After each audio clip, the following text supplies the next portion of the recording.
2022 में होने वाले विधानसभा चुनाव को लेकर सभी राजनीतिक पार्टियां अपनी तैयारियों में जुट गई हैं, चाहे वो बीजेपी हो, चाहे कांग्रेस हो, चाहे समाजवादी पार्टी हो।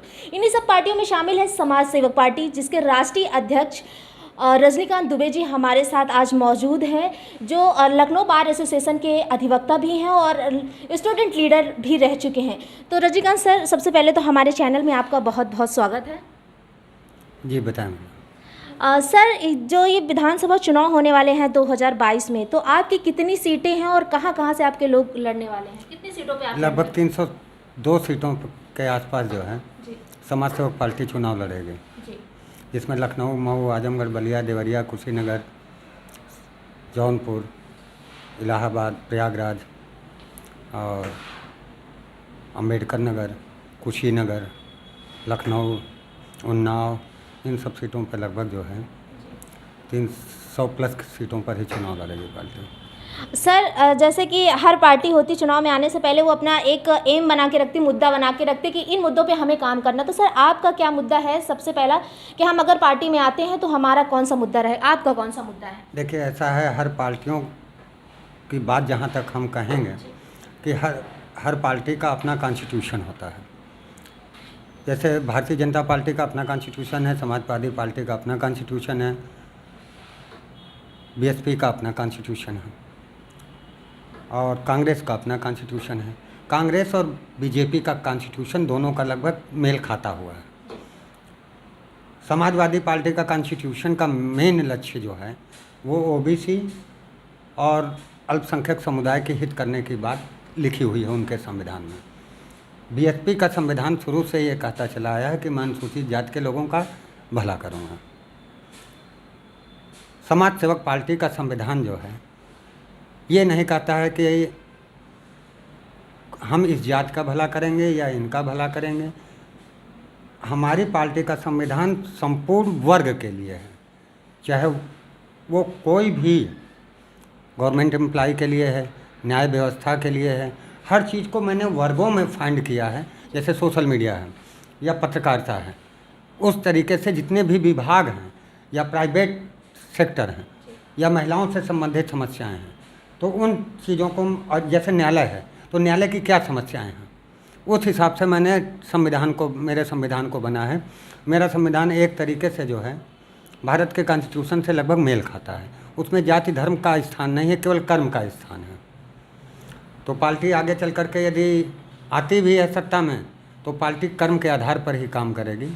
जी सर, जैसे कि अभी क्या ये चला ही आ रहा है, उत्तर प्रदेश में चाहे महिलाएं हों चाहे बेटियां हों, वो सेफ़ नहीं है। बाहर निकलने के पहले उनके मन में कहीं ना कहीं खौफ रखता है कि कहीं ना कहीं मेरे साथ कोई दुर्घटना ना हो जाए। तो इतना नारी शक्ति अभियान सरकार चला रही है, पिंक बूथ चला रही है, फिर भी लड़कियां, महिलाएं उत्तर प्रदेश में सुरक्षित क्यों नहीं हैं? उसकी वजह अब तक की सरकारें रही हैं, क्योंकि अब तक की सरकारों ने केवल बोलना जाना है, ज़मीनी स्तर पे करना नहीं जाना है। ज़मीनी स्तर पे करने की यदि हम व्यवस्था देखें कि कोई अपराध घटित होता है, यदि घटित होता है तो अपराध क्यों घटित होता है, पहली चीज़ आती है। दूसरी चीज़ आती है कि आपकी पॉलिसीज कहीं ना कहीं, बोल आप कुछ और रहे हो, कर कुछ और रहे हो।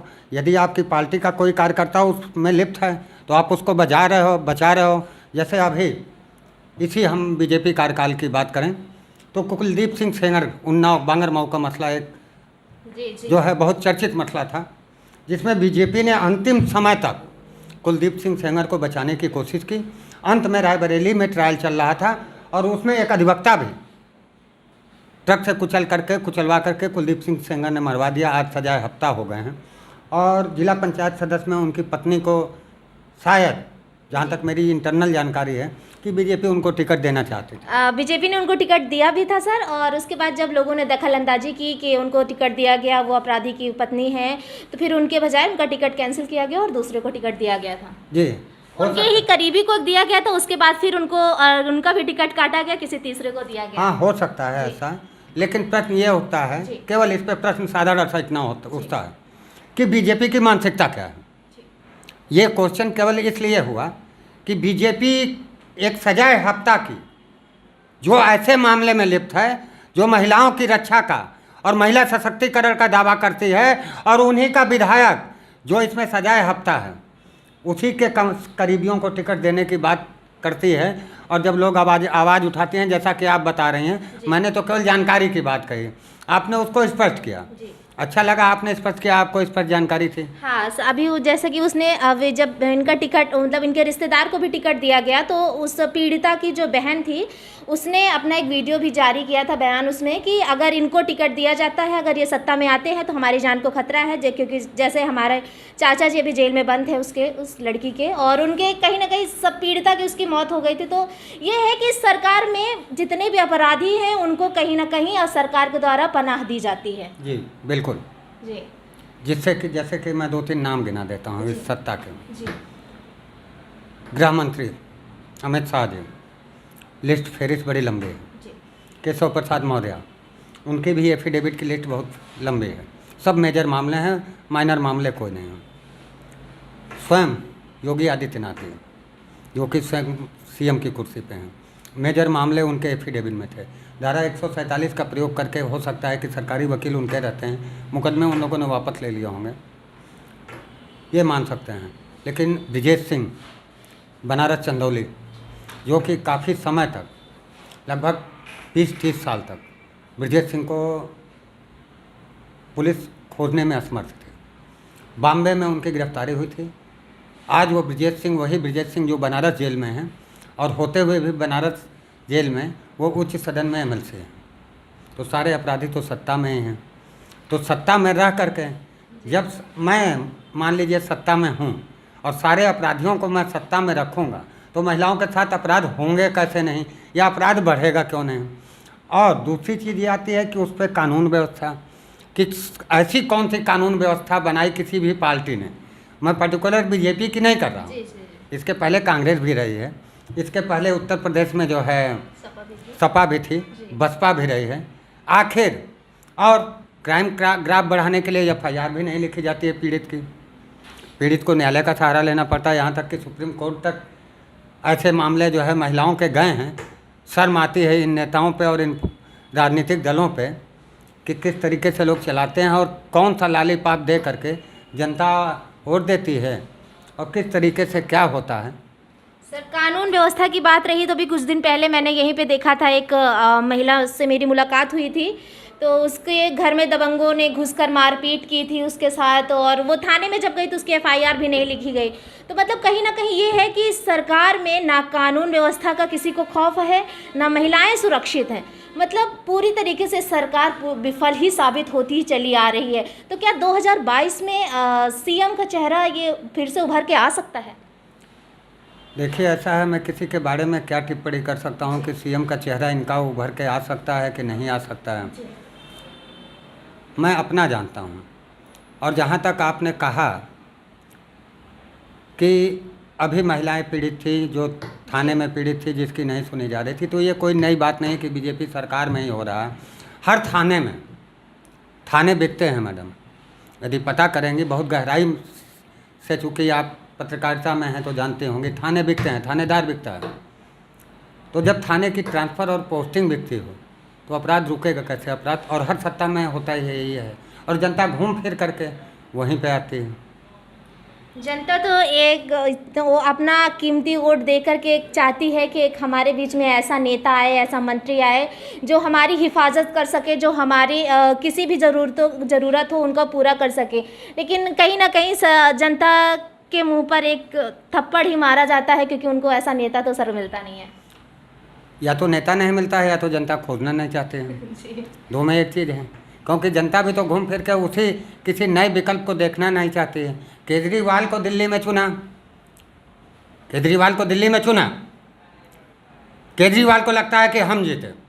वहाँ पे PM मोदी खुद सैकड़ों रैली किए, कोई भी बीजेपी का नेता नहीं था। यहाँ तक कि मनोज तिवारी दिल्ली के प्रदेश अध्यक्ष थे, वो भी मैदान में थे। कोई भी ऐसा नेता नहीं। बीजेपी की एक खूबी है कि राष्ट्रीय लेवल से लेकर के प्रधानमंत्री तक, मतलब हर आदमी चुनाव मैदान में जो है उतर जाता है। और चाहे पैसा मेन चीज़ ये है कि उस चुनाव में पैसा किसका खर्च हो रहा है? पैसा पब्लिक का खर्च हो रहा है, उनका खर्च नहीं हो रहा, क्योंकि पब्लिक की सुविधाएं हैं। पैसा पब्लिक का और चुनाव पार्टी का, इस चीज़ को आम पब्लिक नहीं समझ सकती है। उसके बावजूद भी किरण बेदी का नाम आते ही पीएम मोदी केजरीवाल से चुनाव हारते हैं। क्यों हारते हैं, इसको डायग्नोस करने का केवल एक परिणाम था, एक परिणाम केवल है कि केजरीवाल कभी भी यूपी भी लड़ रहे हैं, लड़के जरा एक भी सीट जीत के दिखा दें, यूपी से पता चल जाएगा उनको कि उनको कितनी औकात है। वहाँ पे दिल्ली का चुनाव वकील वर्सेज नरेंद्र मोदी था, वकील वर्सेज भाजपा था। भाजपा ने राजनीति में एक गलती की, किरण बेदी ने, जिन्होंने 30,000 कोर्ट में लाठीचार्ज किया था, उनको मुख्यमंत्री का चेहरा बनाया। इसलिए केजरीवाल के साथ वकील मैदान में उतरे थे। और दिल्ली में कम से कम 4.5 लाख वकील मैडम जो है, हाई कोर्ट से लेकर के सुप्रीम कोर्ट तक और लोअर कोर्ट तक करीब 4.5 से 5 लाख तक वकील हैं। 4.5 से 5 लाख तक वकील अपने आप में क्लाइंटों को यदि जोड़ लीजिए तो कम से कम 1 करोड़ से ऊपर की जनता उनके पास होती है, जिनकी न्याय के लिए वो लड़ते हैं। तो केजरीवाल को यदि ये अहंकार हो कि केजरीवाल जीते हैं तो ये उनकी गलत फहमी है। सर, आखिरी में मेरा एक सवाल है कि अगर 2022 में आपकी सत्ता आती है तो आप जनता को इसमें क्या कहना चाहते हैं? आपको जनता एक मौका दे? जी, फिलहाल तो मैं जनता से यही निवेदन करना चाहूँगा कि जनता एक मौका दे, क्योंकि मैं कुछ कहूँ कि मैं ये कर दूँगा, सबकी तरह मैं ये कर दूँगा, करने से कुछ फ़ायदा नहीं है और कहने से भी कोई फ़ायदा नहीं है। जब मौका मिलेगा, बीजेपी धर्मवाद की बात करती है।